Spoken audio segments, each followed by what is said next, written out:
Hi guys! Today we're going to be talking about my anticipated 5-star reads.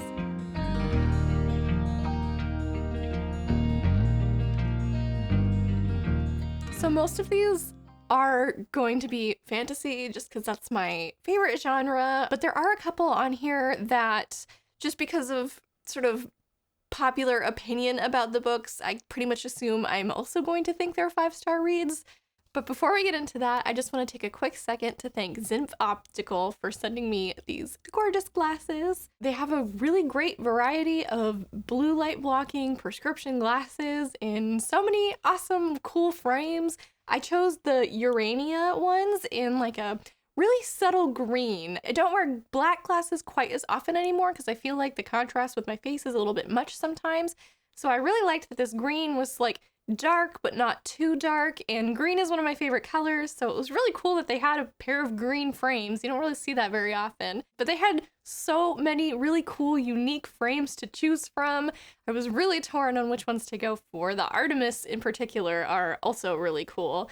So they were really so kind to send me these glasses and also a discount code for my followers. You can get 50% off frames and 20% off lenses with the code Lexi, and I will leave that in the link down below for you guys to check out. Their glasses, again, are really so cool and unique. Like, some of their frames are just, I've never quite seen anything like them before, but they're still really like, they're fun and they're fashionable, and but they're not like too outlandish, you know? So I'm really so happy with these lenses. They're really comfortable and they sit really light on my face, which is nice because, you know, you wear them all day. I sit at a computer for at least 8 hours a day most weekdays. So the fact that they're light and they block blue light is just really so awesome all around. So thank you again, Zinf Optical, for sending me these and the discount code for my followers. I'm really so excited about these new glasses. So I'm going to start with the books that are sort of popular opinion 5-star reads that I've seen on Goodreads and just YouTube and all over the place, as everybody loves these books. And the first one up is going to be The 7 Husbands of Evelyn Hugo by Taylor Jenkins Reid. Between Daisy Jones and the Six and 7 Husbands of Evelyn Hugo, she's just massively popular. You know, most people really loved those books. I read Daisy Jones and the Six and it was amazing. It was such a cool, immersive story about a rock band in the 70s, and I feel like Taylor Jenkins Reid had a really good grasp of the era without making it feel sort of like stereotypical 70s. So I'm really excited to see what she does with the 7 Husbands of Evelyn Hugo. I know this is kind of more of like a whole life story following Evelyn, and she's this sort of starlet from like the golden era of Hollywood. She was the most famous actress in the world at one point, and this is sort of her in her twilight years looking back and giving this exclusive interview to a woman who works for a magazine, but she's not like a very renowned reporter. So there's kind of a question as to like why Evelyn chose this particular woman to take record of her life story. And I'm so interested to see kind of how she documents her life. I've heard this is just such an excellent read and that it will hit you in the gut with feels, and I'm really excited to get into this. Again, I love Daisy Jones and the Six. I just finished Malibu Rising by Taylor Jenkins Reid, which was also really good. I think she has a really good grasp of like historical drama, again, without making it feel kind of cheesy or stereotypical. So I'm pretty positive this is gonna be a 5-star read for me. Next up, we have another historical fiction, and that is Pachinko by Min-Jin Lee. And this story is more of like a family saga. It follows 4 generations of this Korean family. Everything kind of starts off with this young woman getting pregnant with a married man's child, and she decides she doesn't want that life for herself. And she ends up getting married to a minister that's like on his way to Japan, and it sort of sets off this sort of domino effect through her family, and I've heard this is a tearjerker, and again, it's like this really epic sort of family saga, and I've really been enjoying historical fiction again lately, especially if it has typically like a magical realism element. This one I believe is just like historical fiction. They're so engrossing, and when they're well done, just so hard-hitting, so I'm really looking forward to this, and I've just, again, heard excellent things about it. I know Noelle Gallagher just read this and gave it 5 stars, and I really trust her opinion on literary fiction especially, so excited to read this one. And I believe this is the last historical fiction on this list, but we have Kristen Hanna's The Great Alone. Kristen Hanna is sort of like the queen of historical fiction that will make you bawl your eyes out at the moment, and I've never read a book by her, so I'm hoping I like her writing style. And this is one of her most popular books. I think The Nightingale is probably like her top book right now, but I don't particularly love World War II historical drama, so I was looking for something a little bit different, and this takes place in Alaska in 1974, and it follows a family whose father is a Vietnam vet, and coming back from the war, he's like kind of a different man, and he ends up moving his family to basically like the frontier of Alaska, and they live pretty off the grid, and the longer they spend there, the more the mom and daughter kind of realize that not only are they alone in the world, but they're like, the dad is kind of so messed up that they really have to fend for themselves. So this again sounds really emotional. But I don't think I've ever read a book set in Alaska, like, especially in this time period, other than, like, Into the Wild, I think. I think this is a really interesting sort of setting, and, again, the description, the plot just sounds so hard-hitting, so I'm kind of saving this for when I need a more cathartic read. But yeah, I'm hoping this is a 5-star read. All right, so now we're kind of delving more into the fantasy. And this next one kind of feels like a little bit of a cheat because I've technically read this book before. It'll be a reread, but I read it in high school, which is like, oh my gosh, almost 10 years ago now. I think actually I probably read this over 10 years ago because it was early high school. But that is Howl's Moving Castle by Diana Wynne Jones. I saw the Ghibli movie when I was in like middle school or high school, I believe, and I loved it so much. So I sought out the book that it was based on, and I remember just loving this book, and it's been so long since I've read it, I'm really due for a reread. I've seen the movie again sort of a couple of times in the past few years, and I know I love the story, and from what I remember, the book really delves more into Hal's past and like who he really is. There's also a sequel, so I'm hoping to love this reread as much as I did the first time I read it, and hopefully it's still a 5-star read for me. And I'm really like, I would love to read the sequel. I don't know if I ever actually got around to that when I was younger. I'm really excited to pick up a childhood favorite, and hopefully it holds up. Okay, next up we have a pretty big tome of a fantasy book. This has been on my TBR for a really long time, and it's one of those books I'm sure I'm going to love just because it hits all the right notes for me. It's fantasy, there's dragons, I'm pretty sure there's a queer, like, really interesting love sort of situation, which is so fun to read in a fantasy setting. And yeah, so it's just been a really intimidating sort of option because of its sheer size, and that is The Priory of the Orange Tree, which is a heckin' chonker. Pretty sure this is at least, it might be over 1,000 pages. I'm not sure. It could just be the binding. Okay, no, it is 800 and something pages, but that's still pretty large. This book is another kind of booktube darling. I know a lot of fantasy readers pick this up and just absolutely love it. I don't know if I've seen a fantasy booktuber not like this book. That's really promising to me. Again, there's dragons. I'm pretty sure it explores kind of like the Eastern and Western sort of folklore and perspective on dragons. There's a queendom. I believe there's sort of like a queen and guard relationship, which is always really fun. But yeah, again, I want to read this book, but I've been waiting for the right time because this is gonna take me a little bit for sure. So maybe sometime this summer I'll pick it up. And I keep staring at it on my shelf. It's so bright and beautiful. It catches my eye every time I look at my TBR shelf, and I'm really so desperate to pick it up. I just kind of have to get over how long I know it's gonna take me. I'm realizing there's a slight theme with dragons as well, so I'm just gonna lean into that and pick those ones up next. So next up we have The Shadow of the Gods by John Gwynne, and John Gwynne is a really popular sort of emerging fantasy author, I think, at the moment. He's got a couple series that I think some of the more like hardcore fantasy booktubers that I follow have read, and I've heard they're excellent, but he's not like super widely popular at the moment.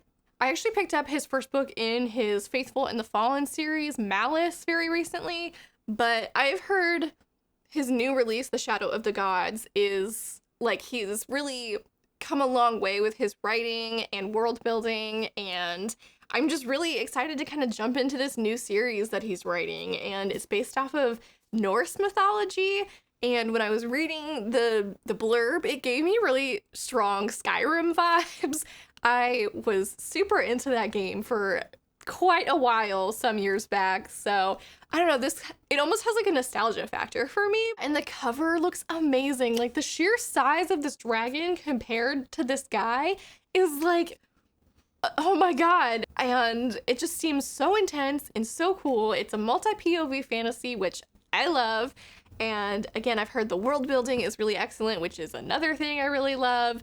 And I feel like we haven't seen a lot of Norse specific fantasy stories, or at least I haven't read many, so I'm really excited to jump into this. It sounds so cool, and where it's a new release, I feel like there's kind of a lot of excitement around it right now, so I'm hoping to pick this one up pretty soon, and I'm really hoping it's 5 stars, because he seems like a really promising author, and I would love to jump into more of his stuff.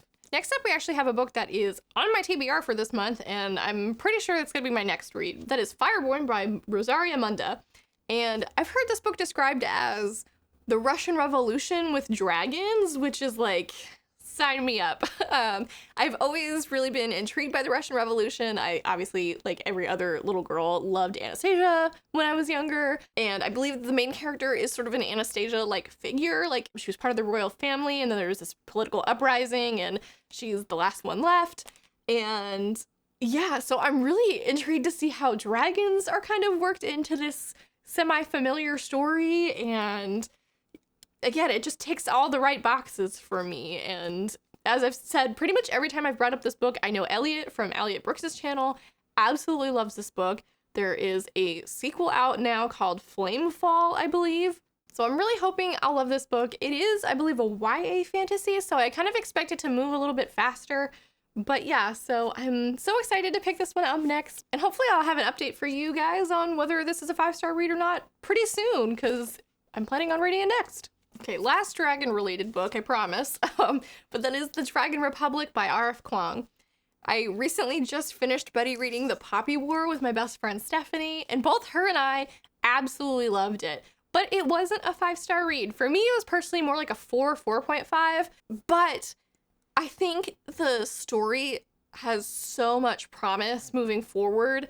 So I'm really hoping this next book is a 5-star read. And if it's not, it's probably still going to be a 4, unless, you know, R.F. Kuang just totally crashes and burns. But from what I've heard about this series, she does not. I'm very excited to pick this one up. I am kind of giving it a little bit of time because The Poppy War utterly destroyed me. It's one of those books that just, like, emotionally exhausts you. So, usually with series, I kind of tend to blast through them, but I don't think I'm capable of that with these books. They just hit so hard. So I'm not sure when I'm going to pick this up. Hopefully sometime soonish, because I know Stephanie is really eager to read them, and I don't want to be too far behind from where she is. I love the story so far, and I'm so excited to see where it's going, and I feel like R.F. Kuang's writing is only going to get better with time, so I'm pretty confident this is probably going to be a 5-star read. All right, and next up we have Uprooted by Naomi Novik, which I said that The Dragon Republic was the last dragon-related book on my list, but I forgot that this actually has a wizard nicknamed the Dragon in it, so that's funny. Anyways, I read Spinning Silver by Naomi Novik a couple months ago and absolutely loved it. I loved her writing style and like the fairy tale sort of quality that the story had. I've heard Uprooted is actually a bit more controversial in its writing. I feel like a lot of people that didn't like Uprooted really liked Spinning Silver, so it's not necessarily guaranteed that I'm gonna think this is a 5-star read, but the premise sounds really interesting as well, and again, really maintains that fairy tale quality. So I feel like I'm gonna like it. I don't know. But this has to do with a girl who gets like kidnapped by this local wizard who takes a girl every year. And we follow or every 10 years, sorry. So we follow her journey and sort of discover along with her why this wizard is kidnapping these young women and why he kidnapped her specifically. So I don't know. I think this is more of like a fae kind of story, but we'll see. It just sounds so cool, and I'm hoping to read this pretty soon, actually. It gives me kind of like spring vibes for some reason. So maybe it's just the flower on the cover. I don't know. But yeah, so I'm hoping Naomi Novik is gonna be a 2 for 2 for me, but we'll see. All right, next up is probably the book that I know sort of the least about, but I don't know, I just have a feeling. I have like a gut feeling this is gonna be a 5-star read, and that is The First Sister by Lyndon A. Lewis. This has been on my radar for quite some time, like ever since it came out, really. And I don't know if it's just the cover or what, but it's just, I get like 5-star book vibes from this, and I'm really excited to get into it. I believe it's more of like a sci-fi story, and the first sister is like I believe sort of like a nun kind of figure, but like she has no name, no voice, no agency. Oh, maybe not a nun. Okay. It says the sisterhood forced her into the role of a comfort woman for soldiers of Earth and Mars who own the rights to her body and soul, but no more. This is her story. I don't even want to read any more of that, because that already just sounds like, yes, a woman reclaiming her agency. I don't know, but in space. So this is just so promising to me, and again, the cover's just gorgeous. I need to stop buying books just based off of their covers, but not today. I'm hoping this one sort of meets my expectations, and I'm not like overhyping this in my head, but I don't know. I've got a good feeling. And last up is, again, a book that has kind of been on my radar since it came out, but I feel like it's definitely going to be more of like a fall kind of mood read, and that is Alice Hoffman's Magic Lessons. This is like the origin story for practical magic, which I haven't read the book, but I've seen the movie. It's like the best like Halloween-y vibes. I don't know. It's just so witchy, and it's about family and sisterhood. And this is sort of about the origin of the curse that plagues their family. And if you've seen Practical Magic or read it, you know that pretty much every daughter in the Owens bloodline is cursed to lose her love, basically. I don't know how they continue to sort of continue as a family if their love dies inevitably. This seems tragic. You'd think like you'd swear off men if this was cursed to be your fate, but we do see that play out in Practical Magic, I suppose. Anyways, so this is about the sort of first Owens witch that created the curse and why, and again, I just get like really fall witchy Halloween vibes, so I'm hoping to read it later this year, and I love witch stories and just magic in general, so this also seems to have kind of like a historical fiction element to it as well, which again, I love historical fiction and I love fantasy, and when they're combined, I just feel like it's the perfect mashup. Really excited to read this. I got this pre-owned, so that was a good find. That's why I picked it up when I did, because it was cheap. Again, hoping it's 5 stars. I was really debating where to start with this series because Practical Magic came out first, but it technically takes place last in the timeline because there's also Rules of Magic, which came out before this one, but is about the aunts from Practical Magic. So like they were published in reverse order of actual like time in which they take place. Usually I read things in publication date, but I don't know. I wanted to start here, sort of at the origin of it all and see how it kind of develops. So yeah, really excited for this one. All right, and that's it. I am pretty sure I'll have other 5-star reads from my TBR, but these are the ones that really called out to me as like a sure thing. So I'm so excited to delve into all of these. Hopefully gonna tackle all of these sometime this year because I am so excited about them. Let me know if you guys have read any of these books down below and if they were 5-star reads for you. Are there any books that were 5-star reads for you that I should check out? I don't know, I'm so excited to read all of these. It's one of those things where I'm like, I don't know where to start sometimes because I just want to read them all at once and it's a little overwhelming. But yeah, so thank you guys so much for watching. Feel free to check out my socials down below and also the discount code for the glasses from Zinff. They're really cool frames and they were really affordable prices, so definitely recommend you guys check them out. But yeah, so thank you guys so much for watching and have a great day. Bye.